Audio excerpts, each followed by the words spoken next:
Welcome to 7 Days of English, your daily English routine. Today is Wednesday, cooking and food. Let's learn 7 useful phrases to order food in a restaurant. I'd like to order, please. Repeat. I'd like to order, please. Can I see the menu? Repeat. Can I see the menu?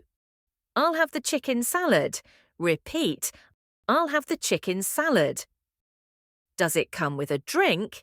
Repeat. Does it come with a drink? Can I have it without onions? Repeat.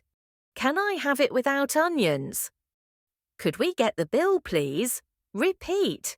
Could we get the bill, please? Do you take card or cash? Repeat. Do you take card or cash? Well done. Practice these phrases the next time you go out to eat. Repeat them out loud to feel more confident. Subscribe and come back tomorrow for more English in real life. Take care and see you soon.